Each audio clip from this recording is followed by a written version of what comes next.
1.1 का चौथा प्रश्न। हाँ, नीचे दिए गए कथन सत्य हैं या असत्य, कारण के साथ अपने उत्तर दीजिए।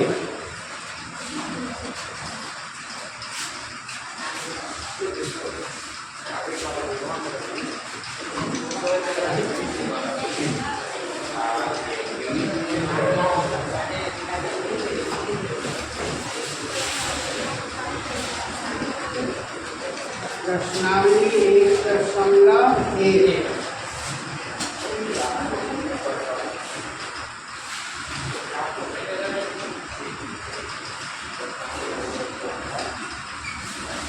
प्रश्न चौथा।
पहला है एक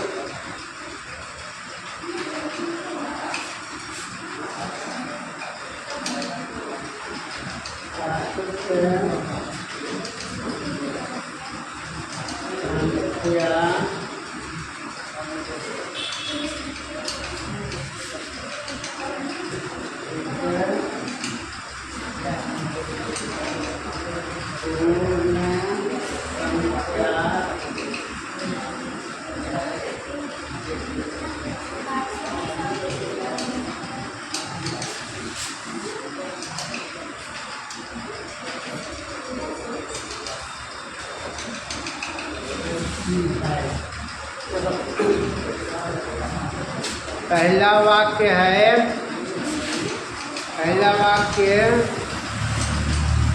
कि प्रत्येक प्राकृत संख्या एक पूर्ण संख्या होती है। तो इसके पहले बता चुका हूँ कि पूर्ण संख्या किन्हें कहते हैं।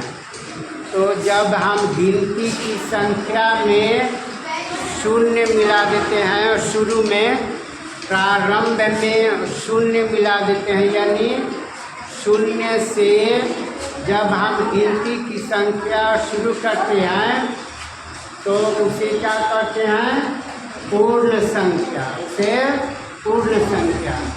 और गिनती की संख्या इसलिए इस्तेमाल करते हैं तो मूर्त वस्तुओं या प्रत्यक्ष या राशिभूत वस्तुओं को गिनने में हमें जिन संख्याओं का उपयोग करते हैं, प्रयोग करते हैं, उन्हें क्या करते हैं, गिनती की संख्या।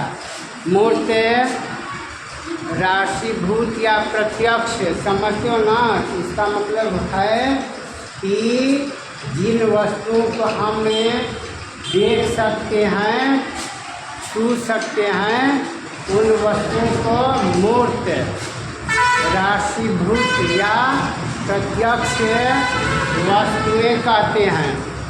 तो पूर्ण संख्या किन्हें कहते हैं, जब गिनती की संख्या में शून्य मिला देते हैं, यानी शुरू में प्रारंभ में गिनती की संख्या में शून्य मिला देते हैं, यानी शून्य से जब हम गिनना शुरू करते हैं 0, 1, 2, 3, 4, 5, तो उन्हें क्या कहते हैं? ये पूर्ण संख्या। और प्राकृत संख्या किन्हें कहते हैं? 1 से अनंत तक जो गिनती की संख्या है उसे प्राकृत संख्या कहते हैं। तो पूर्ण संख्या में ही प्राकृत संख्या होती है, पूर्ण संख्या में ही प्राकृत संख्या होती है। यहाँ पर कथन है, क्या है कि प्रत्येक प्राकृत संख्या एक पूर्ण संख्या होती है, यानी जो प्राकृत संख्या है वह पूर्ण संख्या भी होती है। तो अभी बताया ना कि जितनी भी पूर्ण संख्याएं हैं, जितनी भी प्राकृत संख्या वो क्या है? पूर्ण संख्या। तो ये कथन सत्य हुआ क्या? असत्य? सत्य हुआ। तो यहाँ पर उत्तर में लिखेंगे, यहाँ पर कारण लिखना,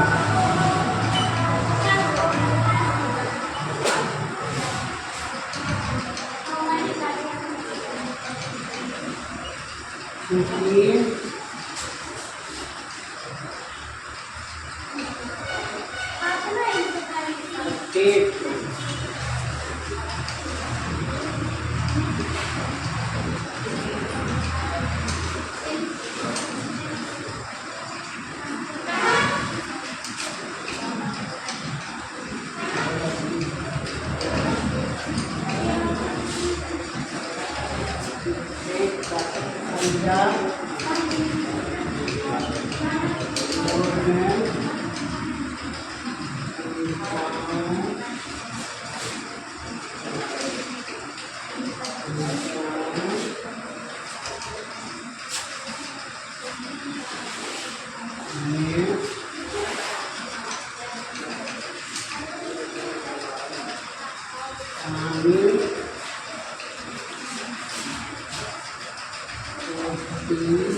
कारण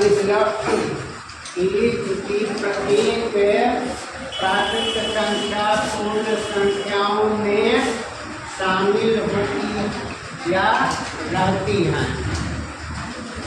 इसलिए उत्तर क्या होगा?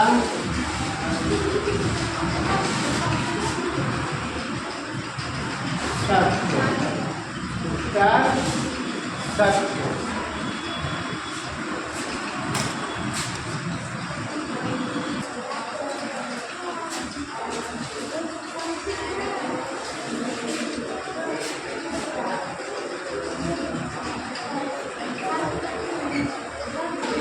दूसरा प्रश्न है,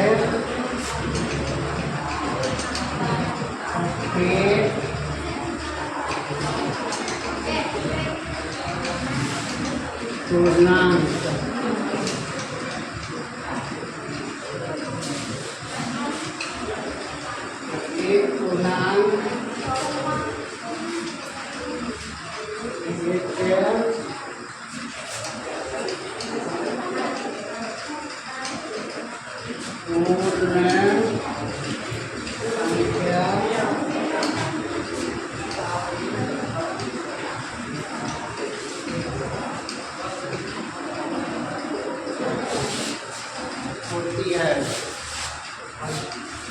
यहाँ पर एक कथन है, वाक्य है कि प्रत्येक पूर्णांक एक पूर्ण संख्या होती है।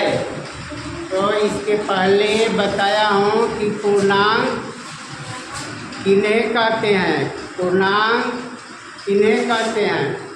तो जितनी भी धनात्मक यानी जोड़ में संख्या रेखा पर है, ये संख्या रेखा है, ये संख्या रेखा है, ये एक से डैश और यह एक से, यहाँ पर शून्य से शुरू करते हैं। तो यहाँ पर देखो यह है संख्या रेखा, इसे क्या करते हैं संख्या रेखा। तो शून्य से दाहिनी तरफ है यानी दाहिनी की ओर जाते हैं तो कौन सी संख्या मिलती है धनात्मक संख्या। इधर जब हम इस तरफ बढ़ते हैं तो कौन सी संख्या मिलती है धनात्मक संख्या है।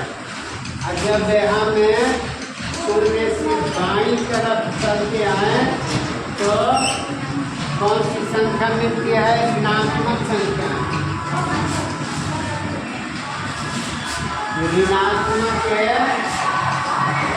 संख्या जिसको कहते हैं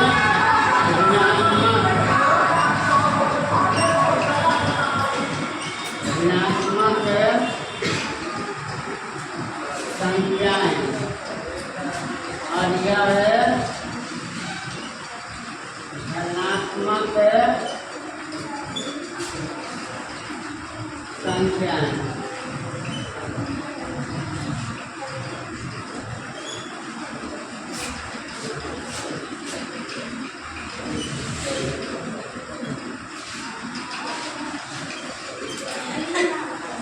शून्य से जब हम बाईं तरफ चलते हैं तो ऋणात्मक संख्या मिलती है और शून्य से दाहिनी ओर जब चलते हैं तो धनात्मक संख्या मिलती है। संख्या रेखा पर ये मतलब से 1 2 3 4 5 इस तरह से है ना अनंत तक। और इसी तरह से बाईं तरफ चलते हैं तो ऋणात्मक संख्या यानी घटाव में है ना। इस तरह से यह है अनंत की ओर बढ़ जाती हैं, यह है अनंत की ओर चली जाती हैं और यह भी अनंत की ओर चली जाती हैं। कहाँ से शुरू होता है तो शून्य से। तो यह संख्या रेखा है। तो जितनी भी धनात्मक संख्याएं होती हैं ऋणात्मक संख्याएं होती हैं और शून्य, इन तीनों को मिलाने पर जो एक समूह बनता है ना ग्रुप बनता है उसे क्या कहते हैं पूर्णांक कहते हैं। इसे क्या कहते हैं पूर्णांक। लेकिन यहाँ पर एक शब्द है पूर्ण संख्या। तो पूर्ण संख्या किन्हें कहते हैं अभी इससे पहले बताया हूँ कि पूर्ण संख्या यानी शून्य से जब हम गिनना शुरू करते हैं तो उन्हें क्या कहते हैं पूर्ण संख्या। तो पूर्ण संख्या में ऋणात्मक संख्याएं नहीं होती हैं। ये जो संख्या हैं घटाव में नहीं होती हैं, ऋणात्मक संख्याएं नहीं होती हैं। इसलिए यह जो कथन लिखा हुआ है कि प्रत्येक पूर्णांक एक पूर्ण संख्या होती है तो इसके अनुसार यह कथन गलत हो गया। यह कथन गलत है क्योंकि पूर्ण संख्या में ऋणात्मक संख्याएं नहीं होती हैं। तो इसलिए प्रत्येक पूर्णांक एक पूर्ण संख्या होती है। यह कथन गलत है, यह कथन असत्य है। यहाँ पर कारण लिख लेंगे। कारण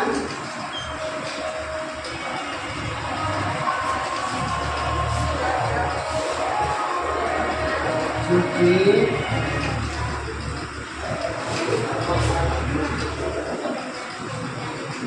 पूर्ण संख्याओं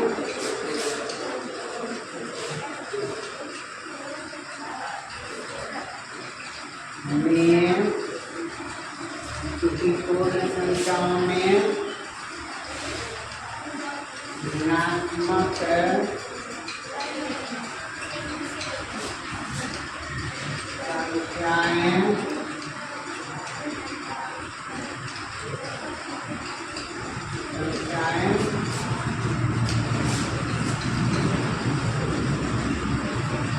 नहीं होती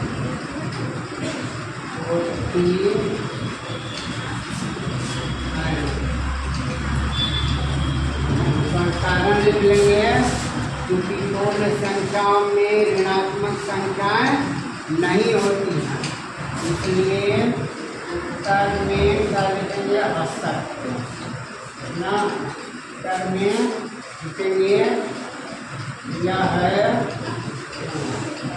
कथन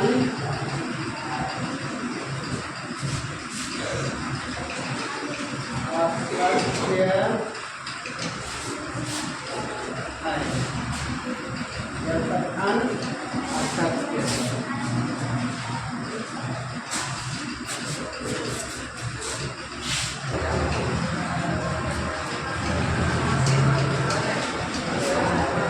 तीसरा प्रश्न है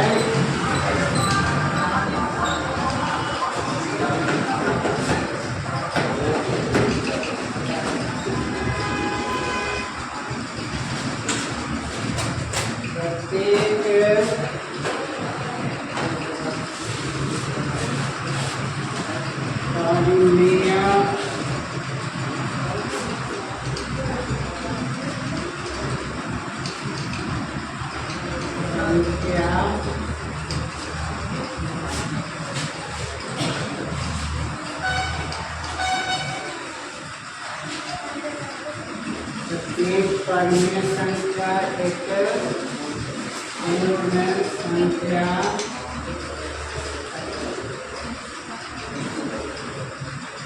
होती है।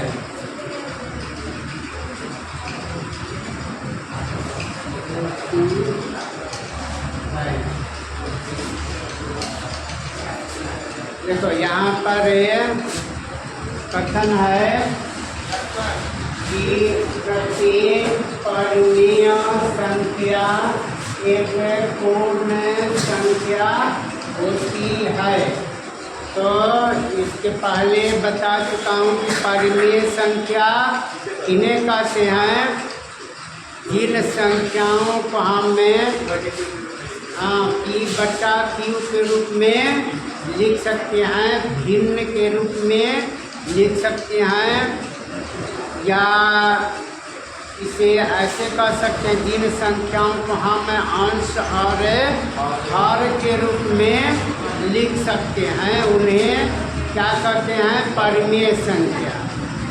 और पूर्ण संख्या किन्हें कहते हैं कि जब हम प्रारंभ में शुरू में शून्य मिला देते हैं तो उन्हें पूर्ण संख्या।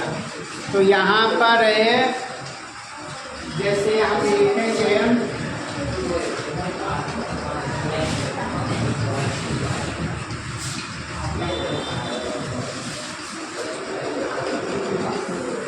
परिमेय संख्या, कोई एक परिमेय संख्या लिख लेंगे ना, कोई भी परिमेय संख्या जो भिन्न के रूप में हो, 7/12 ना, 13/19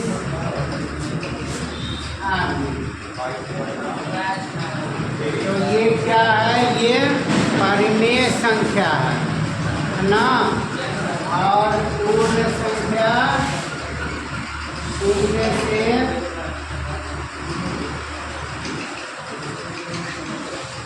परिमेय संख्या संख्याएं लिखेंगे यहाँ पर संख्याएं। तो पूर्ण संख्याएं शून्य से 1 2 3 इत्यादि।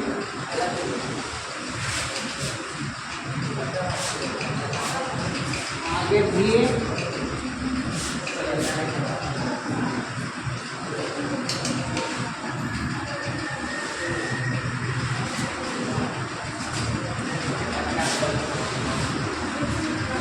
संख्याएं क्या हैं?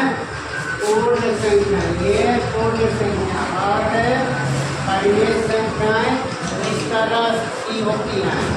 तब यहाँ पर हम कथन को देखेंगे। यहाँ पर इसमें सत्यता नहीं मालूम होती है ना, क्योंकि पूर्ण संख्या में भिन्न नहीं होता, पूर्ण संख्या में भिन्न नहीं होता। इसलिए यहाँ पर जो लिखा हुआ है कि प्रत्येक परिमेय संख्या एक पूर्ण संख्या होती है, तो इसके अनुसार यह कथन गलत है। यह कथन क्या है? गलत है। यह कथन असत्य है। तो यहाँ पर कारण लिख देंगे।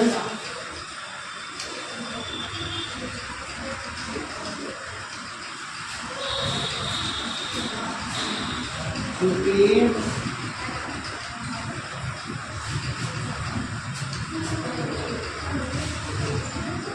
पूर्ण संख्याएं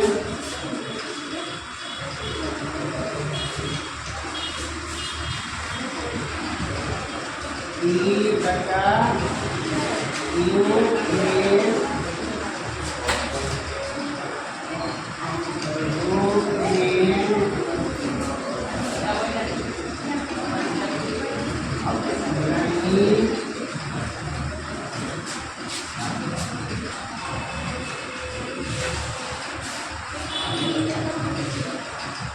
होती हैं।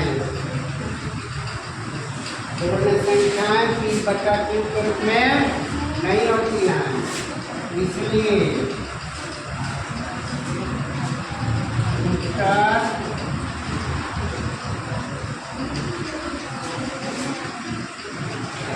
यह है कथन असत्य है।